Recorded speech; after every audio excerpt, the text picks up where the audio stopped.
Allora, stasera abbiamo come ospite l'ingegner Massimo Rassu, autore di studi abbastanza approfonditi sulle torri costiere.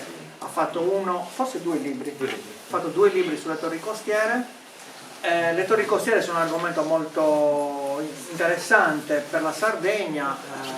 Sono anch'io molto curioso perché ho affrontato abbastanza spesso degli studi dove le torri costiere erano coinvolte come zone di avvistamento delle baie, vengono diciamo istituzionalizzate, mentre prima erano un po' sporadiche, gestite un pochettino autonomamente. Diciamo che con Filippo II di Spagna, re di Spagna, successore di Carlo V, nel 1570, mi sembra intorno alla seconda metà del 500, ha fatto realizzare un sistema di torri collegate fra loro con delle guardie, con delle armi particolari. Credo che stasera ce ne parlerà. Va bene, buona serata a tutti.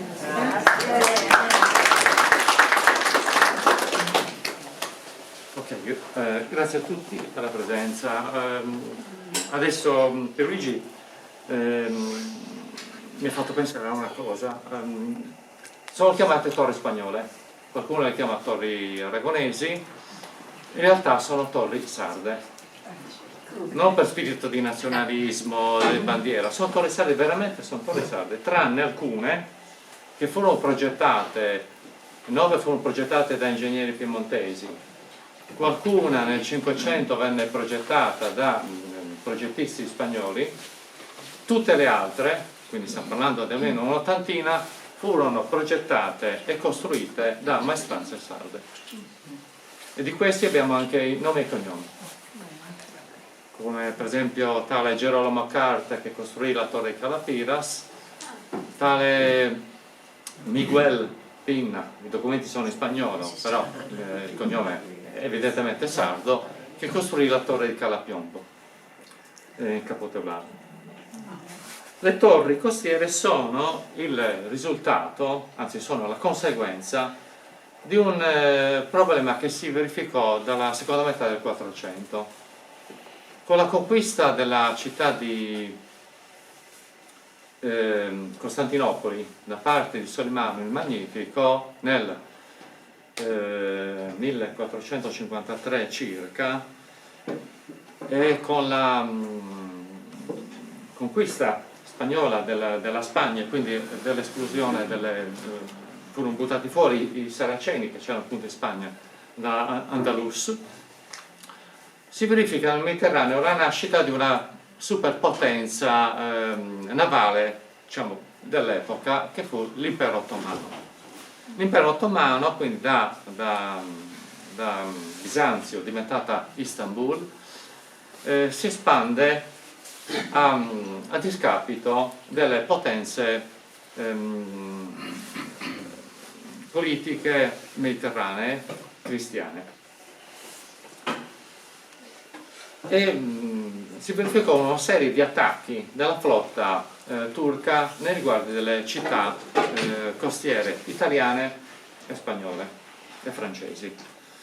L'attacco di Otranto nel 1480, ma anche attacchi contro le città sarde.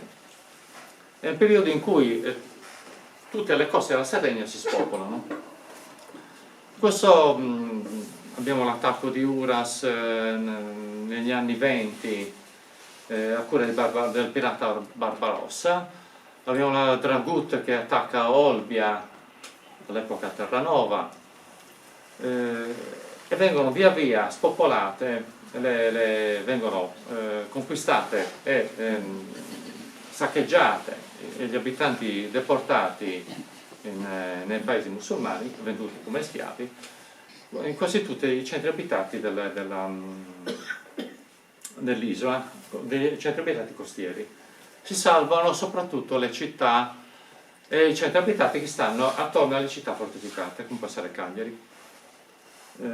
Cagliari, dotata di fortificazioni, non viene certamente attaccata dalle flotte, pensando che avrebbero subito sconfitte. Questo sistema durò sino all'epoca della battaglia di Lepanto, 1570, o del tentativo non riuscito della conquista di Malta, 1565. Dopo questa data gli attacchi avvennero soprattutto dalle coste del Nord Africa, quelle che dall'Europa avevano chiamate la barberia, da cui i pirati avevano chiamati barbareschi, e quindi le torri vengono chiamate anche torri barbaresche, ma impropriamente, e che consistette non più in attacchi di flotte, quindi una flotta composta da decine o più di navi, ma piccoli attacchi a cura di armatori, quindi una o due galee che si appostavano nelle coste, per esempio della Sardegna, per catturare una decina di persone da poi rivendere nei mercati degli schiavi di Algeri, di Tripoli, di Bugia, di Tunisi, eccetera, delle principali città costiere del Nord Africa. Per contrastare avanti, vedete la presentazione del pirata Dragut, che morì nel 1565 durante l'assedio di Malta. Una nave barbaresca, una torre costiera in Calabria. Abbiamo quindi una serie di come reagiscono i vari regni costruendo un sistema di torri costiere. Alcune, come avete visto, di forma rotonda, altre di forma come questa. Queste sono dette torri degli stati della Chiesa. Alcune vengono costruite in maniera spontanea, altre vengono costruite seguendo una progettazione su larga scala che interessa intere aree. Nel giro di 7 anni, per esempio, un centinaio di torri vengono costruite in Sicilia, perché volute dai sovrani siciliani. Anche in Sardegna si procede alla costruzione di queste torri, ma si procede a livello locale. Nel 1527 sono i pescatori di Bosa che costruiscono la torre che sta nell'Isola Rossa, a guardia del porto. Il porto era all'interno, non era nella foce del fiume Temo, ma era all'interno, di fronte alla città medievale di Bosa. Allo sbocco alla foce del fiume Temo c'è un'isoletta che adesso è collegata alla terra, e su questa isoletta viene costruita una torre con il finanziamento appunto della città e dei pescatori di Bosa. Stessa cosa accade a Oristano, dove a nord della foce del fiume Tirso viene costruita la Torre Grande. E questo avviene sino agli inizi degli anni 80. Nel 1583 una flotta non di corsari barbareschi, di corsari ottomani, di turchi, ma corsari barbareschi, attacca la città di Quartu. Quartu è a pochi passi da Cagliari. Il viceré spagnolo e il Parlamento si rendono conto che, avendo attaccato Quartu, sono a pochi chilometri da Cagliari, bisogna provvedere, e quindi viene creata l'azienda, un'entità statale del Regno di Sardegna intitolata Real Corpo o Reale Azienda o Reale Amministrazione delle Torri. Essendo un'entità statale, la proposta viene portata a Madrid, come ha detto Pierluigi, alla corte del re Filippo II, il quale la approva, e nella fine degli anni 80, primi anni 90 del 500, inizia la costruzione sistematica delle torri costiere. Però teniamo conto una cosa, che delle 100 circa 105-108 torri costiere costruite sino a fine del 700, un 45 esistevano già alla nascita dell'amministrazione delle torri, costruite appunto dalle amministrazioni locali. Un'altra quarantina viene costruita tra la fine del 500 e gli anni 30 del 600, qualcun'altra viene costruita nella seconda metà del 600 e altre 9 vengono costruite durante l'epoca sabauda, tra il 1734, la torre di Cannai se non sbaglio, no, Cannai 1756, e gli anni 90 del 700, 1798 viene costruita la torre di Murtas, che è praticamente l'ultima torre costiera costruita in Sardegna. Oltre a queste torri c'è stato il rinnovamento delle fortificazioni di Cagliari, Alghero e Castelstraddo, che vengono adeguate all'uso delle armi da fuoco.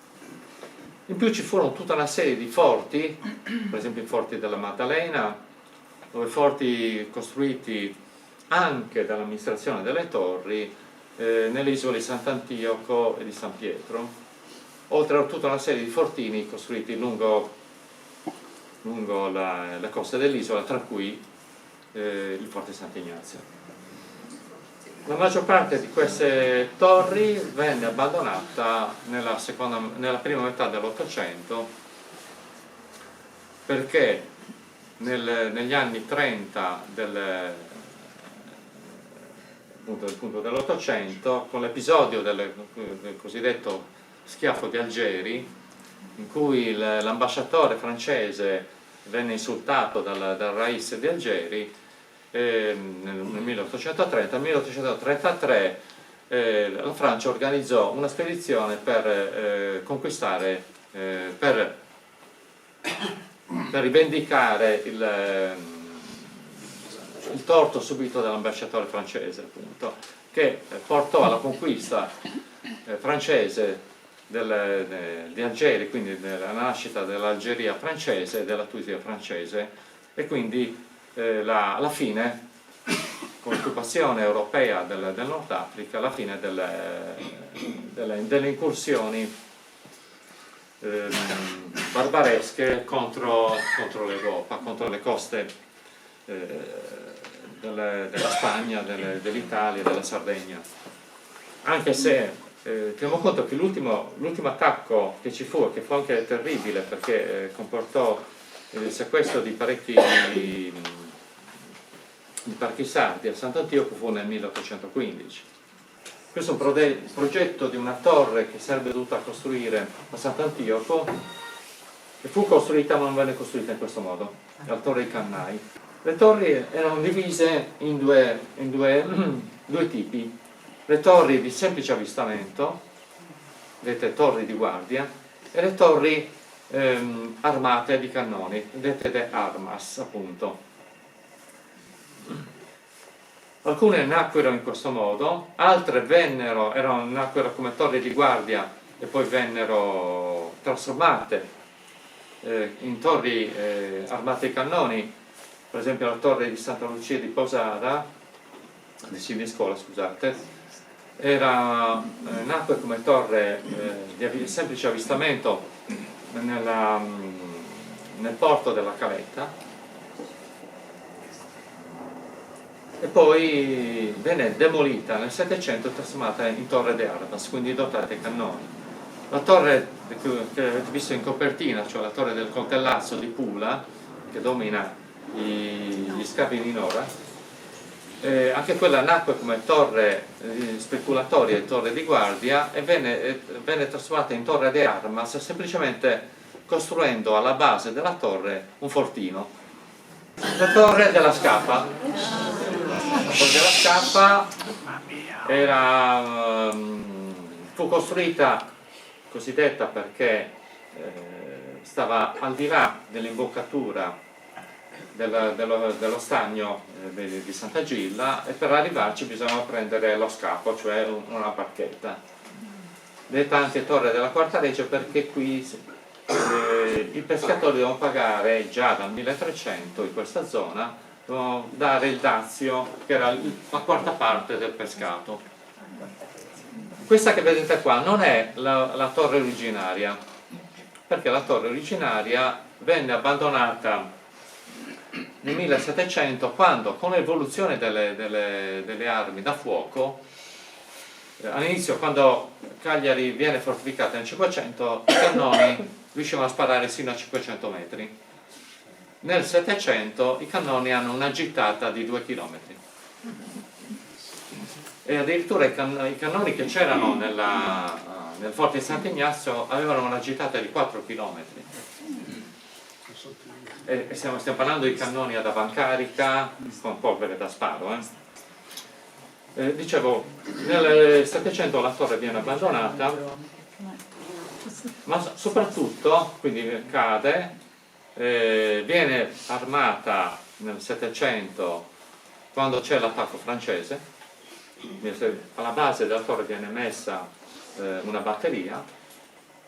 E poi soprattutto la torre viene nel 1901 o 1910, non ricordo più bene la data, Cagliari su Cagliari si abbatte una tempesta e tra inondazioni del mare, mareggiate eccetera, la torre cade, viene ricostruita in questo modo, come vedete, formata da due parti, la torre che non era così cilindrica, e quindi questa torre è, come vedete, togliendo l'intonaco si trovano i mattoni, i blocchetti eccetera, quindi non è la torre originaria, gli viene dato più o meno questa forma. In realtà la torre non era cilindrica ma era a tronco di cono, quindi questo è un falso del Novecento.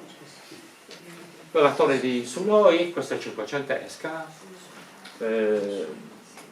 era una semplice torre di avvistamento e grazie all'esistenza di questa torre che nella seconda metà del 1600 viene fondata il centro abitato di Villanova Sant'Efisio, oggi meglio conosciuto come Capoterra.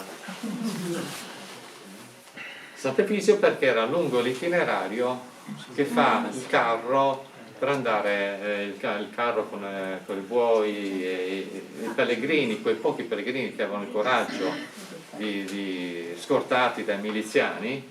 Ecco cosa serve ai miliziani, non per fare il giro dentro Cagliari, ma per scortare il cocchio con il santo che ogni anno dal 1656 andava a Nora, perché tutta questa zona era tutta completamente spopolata. Nel 1700 con lettera scritta del viceré l'artigliere della torre del coltellazzo di Pula era autorizzato a sparare 4 salve di artiglieria, quindi a vuoto, all'arrivo del santo all'Archio di Sant'Efisio.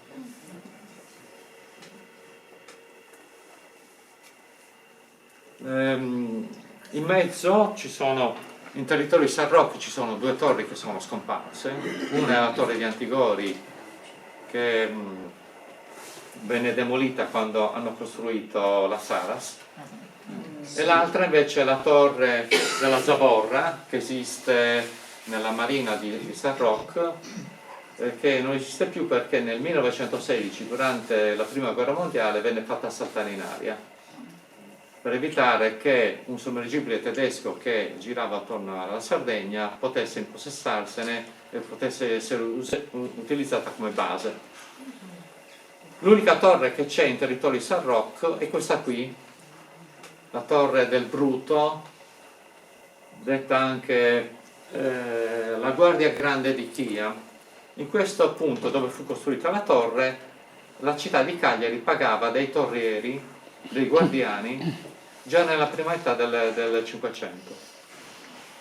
Questa torre fu costruita a spese della città di Cagliari perché sotto questa torre, proprio in asse, c'è una grotta talmente grande che ci può stare una piccola nave, una piccola galea, e da lì,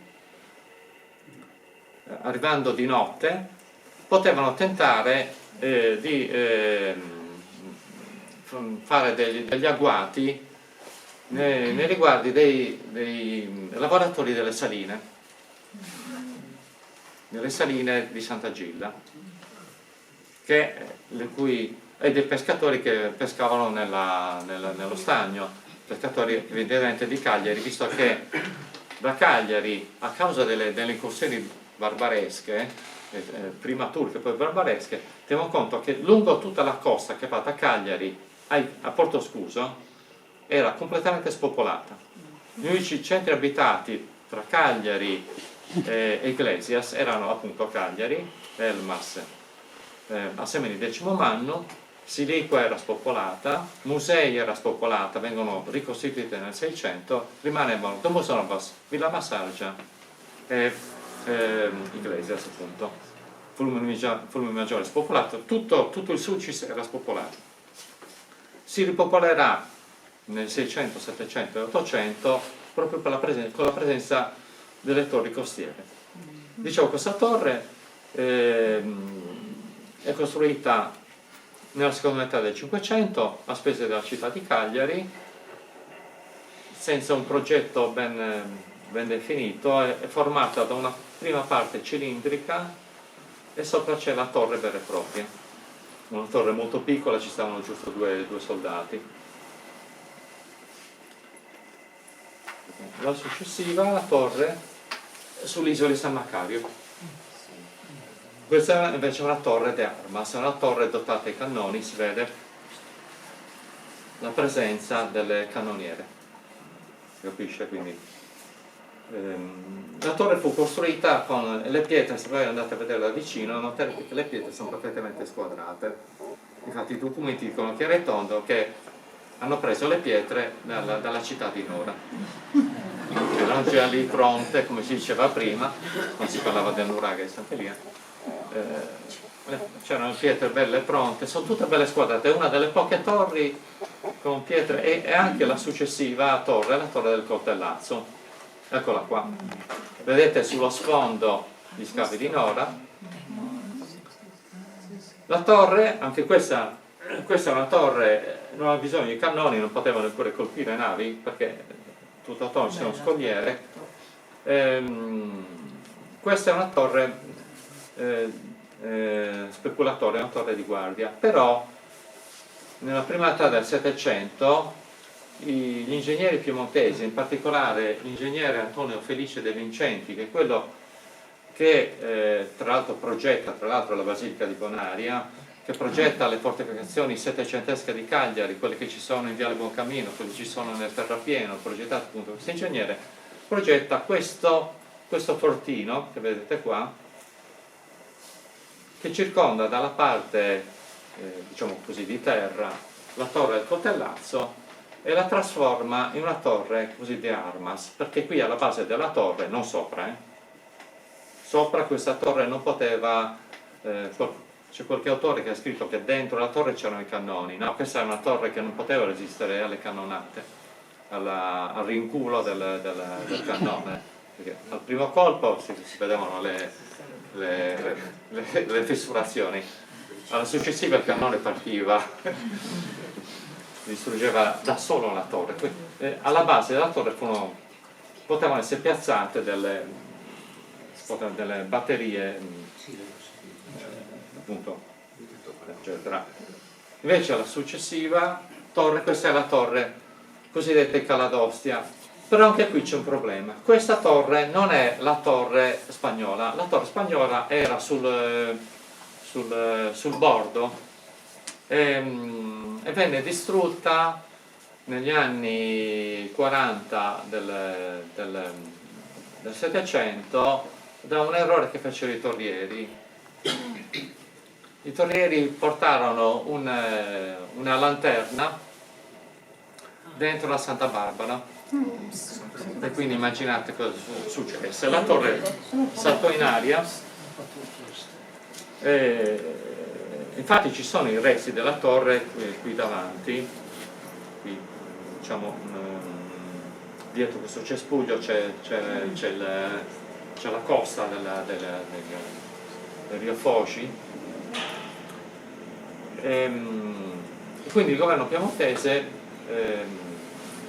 fece progettare questa torre. Questa è una torre progettata. Vedete le cannoniere, ci sono 3 cannoniere disposte in 3 direzioni, mentre sul lato verso terra c'è questa struttura chiamata sopra coperta dalla mezzaluna, un tetto, quindi chiamata mezzaluna, sopra coperta da tetto, quindi vista dall'alto la torre per metà era tagliata da un tetto a forma di mezzaluna pendente verso l'esterno. Per costruire questa torre, così come verso altre, fu disposta una piccola guarnigione, e quando sono andato a trovarla nel 1994, mi sembra ad altri mi ha fatto il disegno, il rilievo della torre, qui non ho messo i disegni per ridurre la quantità di immagini. All'epoca c'erano ancora i resti del forno per la calce.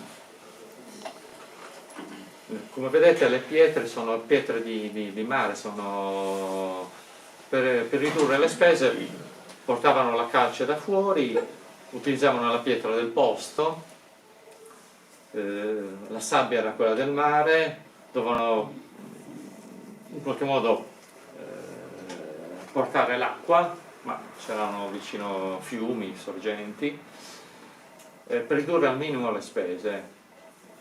La torre veniva in questo caso progettata, poi nella sede del viceré, quindi nel palazzo viceregio, si svolgeva l'appalto era al massimo ribasso, e partecipavano le imprese locali, quindi anche questa è progettata da un ingegnere piemontese, ma stiamo parlando di torri sarde.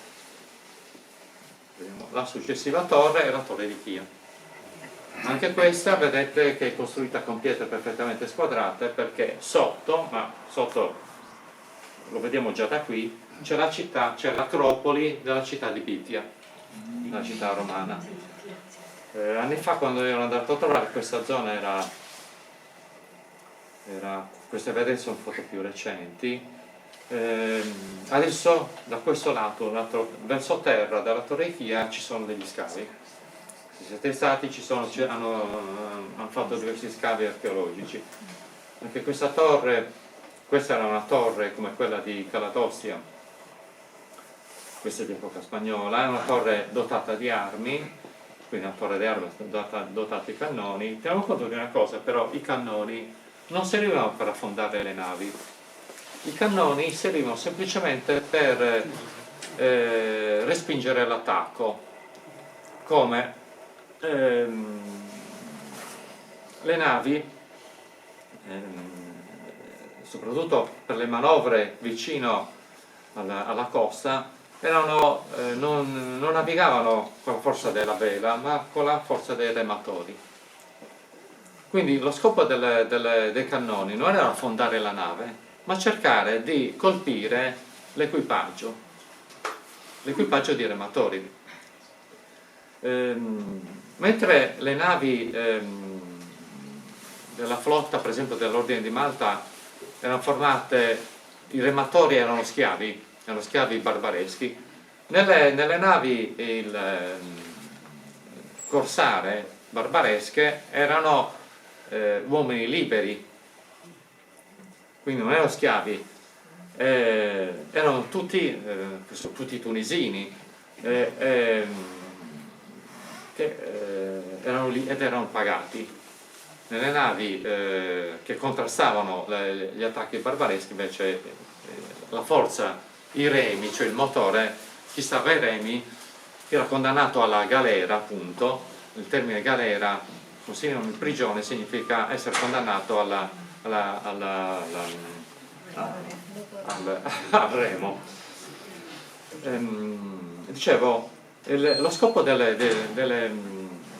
cannoni non era affondare la nave, anche perché non era possibile, ma era cercare di colpire l'equipaggio in maniera tale che alla vista dei compagni straziati dalle palle di cannone diminuisse la velocità della nave, perché l'equipaggio veniva preso dal panico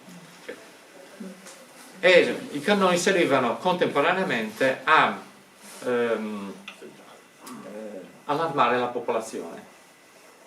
Non c'erano ancora centri abitati, però c'erano i pastori che per esempio d'inverno dalle zone della Barbagia venivano a fare la transumanza nelle coste e nelle pianure del Campidano. C'erano i contadini che andavano a coltivare, facevano come sino agli anni 50, facevano anche nei paesi, cioè andavano nelle campagne dell'interno per coltivare e stavano in luoghi appartati. Quindi per dare l'allarme e per poter organizzare le truppe dei miliziani che dovevano contrastare gli attacchi, anche se, ripeto, le coste erano di fatto spopolate, non c'erano centri abitati. Sarà la presenza della torre del Coltellazzo che consentirà nel 1600 la rinascita del centro abitato di Padulis Denura, che è diventato poi Pauli, Paule, Pula. Sempre alla fine del 600, se non sbaglio 1690, la presenza della torre di Chia, che permetterà la nascita del centro abitato di Domus de Maria. Le torri nella zona di Teulada, la nascita appunto di Teulada, non più nella costa, non più nel porto ma all'interno, anche Domus de Maria è all'interno, Pula è distante dalla costa, è sulla collinetta, a ridosso di una collinetta, Capoterra è sempre all'interno, eccetera. La nascita di Porto Scuso, Porto Nascosto, Escus in spagnolo, Porto Nascosto, quindi Porto Scuso negli anni 40 del 600, eccetera. La presenza delle torri costiere favorirà qui siamo nel fiordo di Capomalfatano, la torre di Capomalfatano.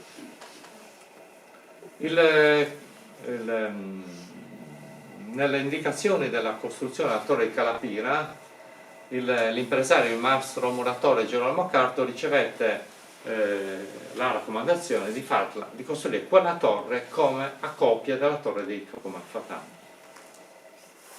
La torre dentro, questa è una torre di armas dotata ai cannoni, perché doveva servire a difendere la peschiera di Capomalfatano, dove c'era una tonnara. Quindi saranno proprio gli arrendatori, cioè gli affittuari delle tonnare, che nell'investimento della costruzione della tonnara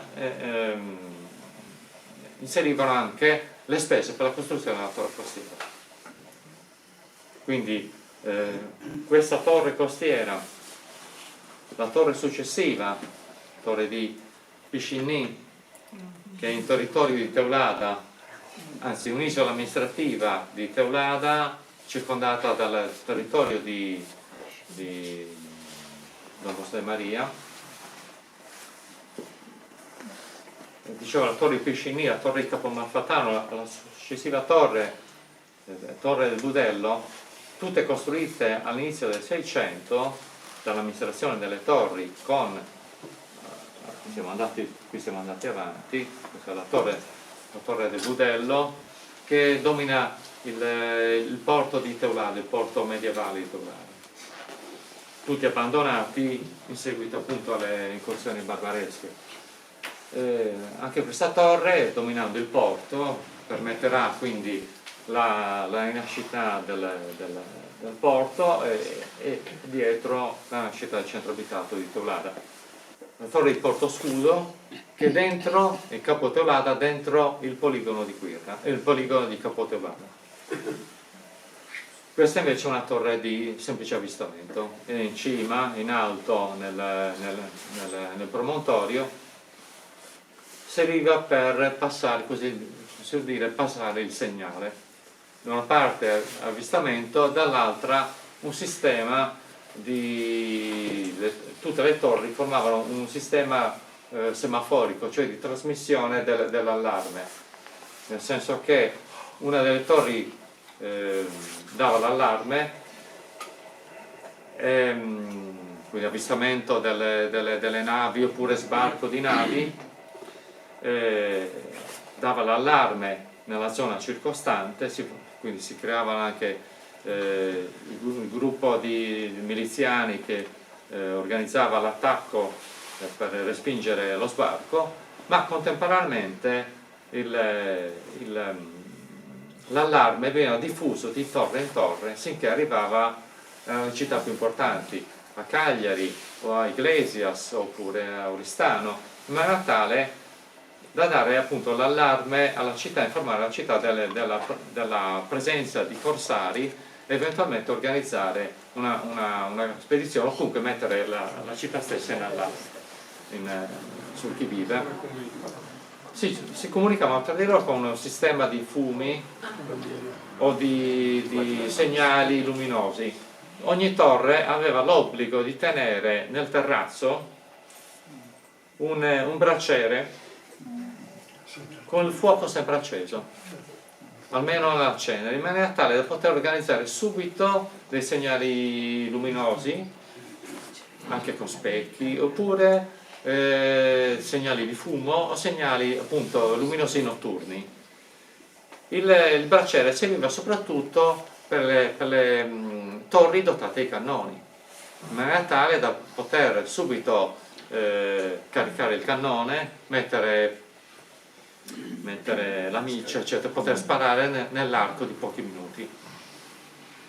Invece le torri come questa, che non erano dotate di cannoni per poter colpire i legni, le navi attaccanti, erano comunque dotate di sistemi di difesa non personale, diciamo, di armi di piccolo calibro, come per esempio il petriero. Il petriero era una specie di cannone di piccolo calibro, che era caricato con schegge, pezzi di vetro, chiodi, lo schnapper, per combattere, e veniva caricato appunto con sassi e con tutte queste cose, messo polvere da sparo, e poi l'imboccatura veniva tappata con un tappo di legno oppure di sughero, in maniera da poter sparare anche verso il basso. Quindi si sporgevano dalla torre, lo puntavano verso il basso, accendevano la miccia, e chi c'era sotto veniva investito da quella che poi in epoca moderna è chiamata il proiettile schnapper, cioè a schegge, che con effetti devastanti evidentemente ha sparato a poca distanza a chi tentava appunto di attaccare la torre. La torre successiva, la torre di Calapiombo, che non venne mai completata, in quanto, come detto prima, ho parlato dell'impresario, del maestro muratore, che era tale Miguel Pinna, che trovandosi in questa landa desolata, lontano da qualsiasi posto, e avendo subito già degli attacchi durante i cantieri di costruzione, perché teniamo conto, tutti gli operai dovevano stare qui nel periodo di costruzione delle torri, che il periodo caldo degli attacchi iniziava ad aprile e finiva a settembre, cioè praticamente il periodo in cui in Sardegna soffiano i venti di libeccio e di scirocco. Quindi le navi che venivano da sud-est o sud-ovest cioè dall'Algeria, e da sud-est quindi dalla Tunisia o dalla Libia, seguendo più o meno gli stessi itinerari che seguono adesso, quei barconi disperati che vengono cercando l'Eldorado in Europa. Dicevo, questo impresario, Michel Pinna, aveva ricevuto, proprio nel documento c'è scritto, aveva ricevuto anche l'appalto per costruire una chiesa nel centro abitato di Gavoi in piena Barbagia. Aveva mollato il cantiere, nonostante aveva mollato e se n'era andato al fresco in Barbagia, aveva costruito la chiesa di San Spagnolo di San Michele, la parrocchiale di Gavoi. Quindi questa torre che vedete è incompleta, non venne mai completata. Fu lo stesso adibita, ma venne abbandonata subito dopo perché divenne inutile. Per mantenere tutto il sistema di torri costiere, l'azienda, già le 8:20. Torre i Cannai, 1756, progettata ai piemontesi. Teniamo conto che sino alla prima metà del Settecento le due torri, le due isole di San Pietro e di Sant'Antioco erano spopolate ed erano sguarnite di fortificazioni. Il governo piemontese prende l'iniziativa e fa costruire prima la torre di Cannai a Sant'Antioco a sud e poi a nord la torre di Calasetta, attorno al quale poi nella seconda metà del Settecento viene fondato il centro abitato di Calasetta. Eccola qua. La torre che poi ultimamente, in 15 anni fa, hanno fatto gli scavi, hanno trovato dei resti romani alla base della torre e l'hanno trasformato in museo. Torre Porto Scuso, questa è dell'inizio del 600, negli anni 40, come ho detto, la torre viene circondata da un centro abitato che si chiama appunto Porto Scuso. La torre poi venne attaccata negli anni 60 del 600 e venne demolita. Fu ricostruita negli anni 70, 60, 70 e quella che vediamo adesso infatti è la torre della seconda metà del 600. Torre di Cala Domestica è una torre piemontese. Per la sua costruzione ci furono tutta una serie di polemiche, perché un progettista la voleva fare a Capopecora, un altro la voleva fare a Bugerru, finché si mettono d'accordo e la costruiscono qui a Cala Domestica, che all'epoca era già diventata punto di imbarco del minerale, delle miniere che stavano dietro. È interessante, la torre è quasi cilindrica, c'è una serie di aperture disposte come vedete qua, sono agli spigoli di un ottagono. Durante la seconda guerra mondiale venne riutilizzata, così come molte torri costiere, venne riutilizzata come luogo di avvistamento. Anzi, si dice che nel porto di Cala Domestica ci fosse una delle basi della 10ª MAS, si dice. Torre Flumentorgiu o Torre dei Corsari, quindi ho saltato i 2 o 3 di torri perché sono ridotte ai minimi termini, tra cui la torre cosiddetta di Portopaglia, che in realtà non è una torre ma una batteria piemontese. La torre di Capofrasca, insieme alla torre di Murtas, è una delle ultime 2 torri costruite dai piemontesi.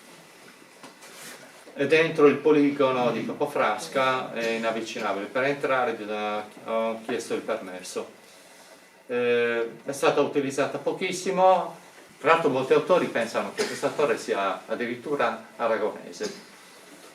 Tra l'altro chiamata Torre Nuova perché questa invece, la torre di Marcedì, è la torre vecchia. Alla base della torre, questa esisteva già negli anni 80 del 500, prima ancora della nascita dell'amministrazione delle torri.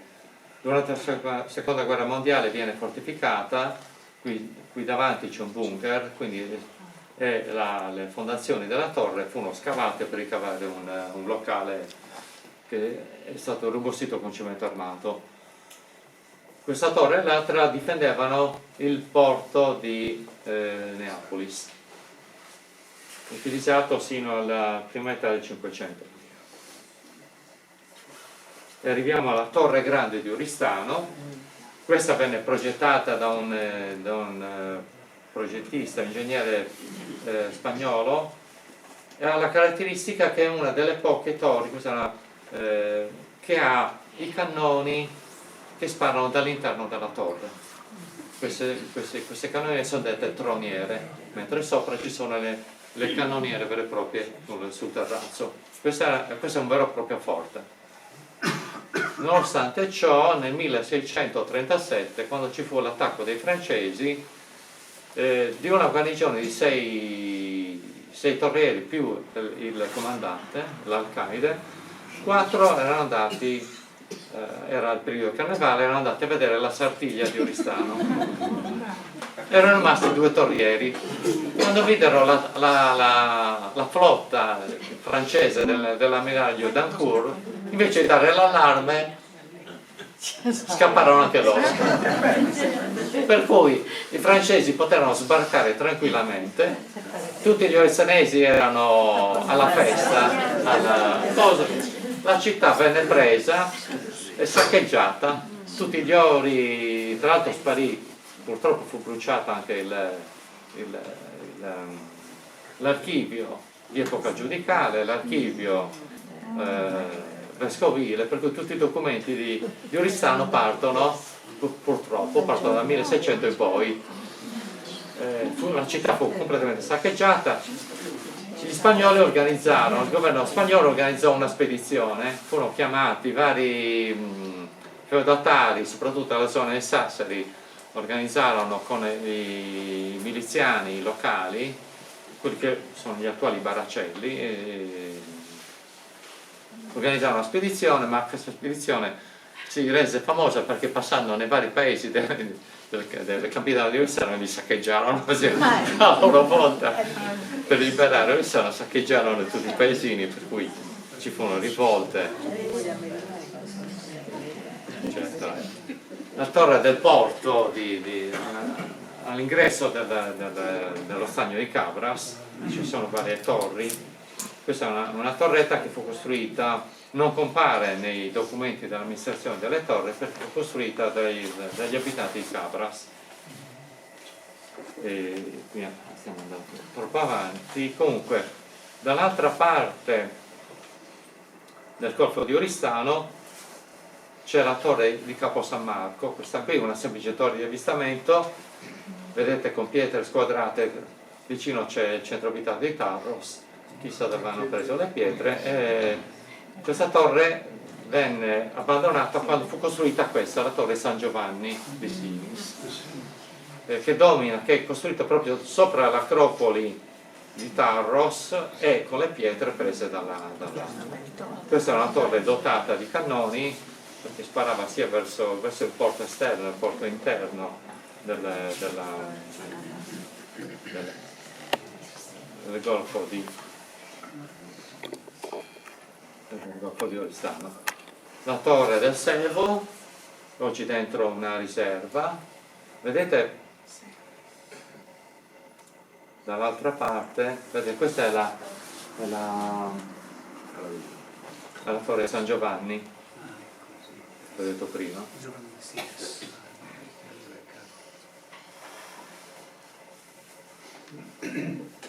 Vediamo la torre del Samora, siamo verso Capomanno, quindi ormai siamo nella penisola del Sinis.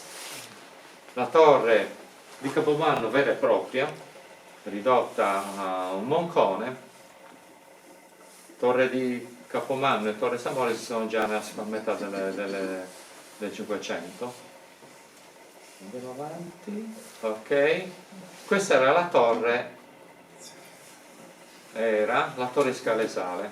Qui siamo nel Sinis, nella parte nord del Sinis, tra Puzzuidu e Santa Caterina di Pitinuri. Siamo nelle scogliere a picco sul mare del Sinis. Questa com'era? Come vedete c'è una parte che sporge, la roccia è andata via via erosa e una decina d'anni fa la torre è crollata e come è ridotta adesso. Questa è la torre Santa Caterina di Pitinuri e questa è la torre Suputtu, la torre del Pozzo, già esistenti nella seconda metà del 500, prima dell'amministrazione delle torri, costruite naturalmente dalle amministrazioni locali. C'è l'importante porto di Santa Caterina, oggi zona turistica, tutte e due torri di avvistamento, torre di Schiaruggia, torre Colombargia, la torre di Posa, torre di Capogalera o del Lazzaretto di Alghero. Questa è la torre dotata ai cannoni, apparteneva, un privato ha avuto la bellissima idea di aprire questa e parcheggiarci la macchina perché venne presa da un privato appunto e l'aveva trasformata nella sua villa al mare privata, quindi aveva avuto l'idea di aprire questa porta e trasformare la cisterna della torre in parcheggio privato. Torre nuova, in mezzo c'è la torre del Giglio che è scomparsa. La torre nuova, questa che vedete, venne progettata, esisteva già una torre costiera qui, la torre di Portoconte, poi venne rifatta nel 700. La torre del Bulo,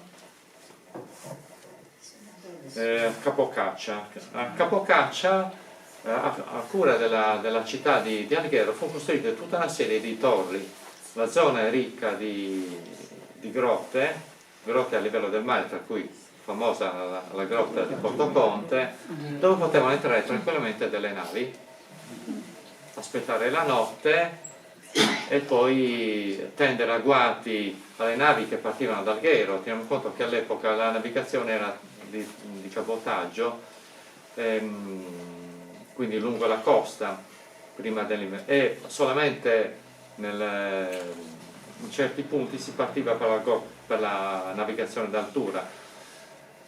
Tutta la zona di Capocaccia è piena di cale, calette varie, grotte eccetera, apposite, ideali per nascondere, per camuffare le navi e preparare degli agguati a singole persone oppure ci sono tantissimi racconti nei documenti di navi catturate in questo modo, quindi tante calette. E la città di Alghero, come vuol sapere, costruisce una serie a proprie spese, una serie di torri costiere. La torre della Pegna, che è la prima torre costruita in tutta la zona, costruita all'inizio del 500. Torre della Pegna dal punto, torre del Porticciolo, siamo a nord di Capocaccia. Qui siamo nel Portoferro e qui ci sono 3 torri costiere. Questa bella foto perché fa vedere tutte e 3: la torre mantinesale, la torre bianca e la torre negra. Sono 3 torri messe attorno al Portoferro. Dietro c'è la laguna naturale dello stagno di Paras. Torre che però nel 1572 il capitano Antonio Camos dice non es de ningún effetto, non servono a niente. Furono costruite nella prima metà del 500 finanziate dai corallari di Sassari, perché qui siamo nella Nurra di Sassari, ma a quanto pare non servivano a nulla perché non erano dotate i cannoni. Solamente questa in epoca piemontese venne dotata di un rivellino, quindi di una fortificazione alla base della torre e con appunto dei cannoni, come era successo nella torre del Coltellazzo. Ecco qua la torre bianca, una torre particolare, una forma tale che non serviva proprio a nulla, infatti non è nessun effetto, e durante la seconda guerra mondiale viene piazzata questo nido di mitragliatrici come succede in tantissime altre torri. La torre nera sullo sfondo vista dalla torre bianca, c'è anche immagini. Stintino, torre di Capofalcone. Questa è una torre di semplice, anche nonostante tutta la decorazione, è una torre di semplice avvistamento. La scala in cemento e la casettina che c'è sopra sono state fatte nel Novecento, quando la torre diventa caserma della Guardia di Finanza per contrastare i contrabbandi.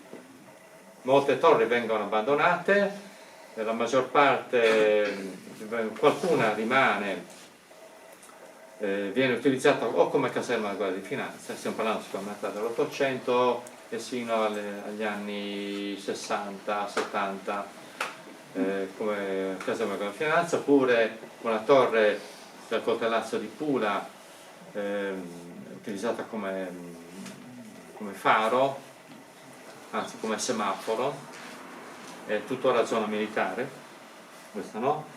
La successiva è la torre della Pelosa, una torre de armas dotata di cannoni, eccola qua. Di fronte alla Pelosa c'è la torre, c'è l'isola piana, dove c'era la torre dell'isola, appunto l'isola piana. Anche questa, come quella di Posa, come quella di Oristano, è una torre con le troniere, cioè con i cannoni che sparavano da dentro la torre. E su un'isoletta, questa è chiamata anche questa torre della finanza, perché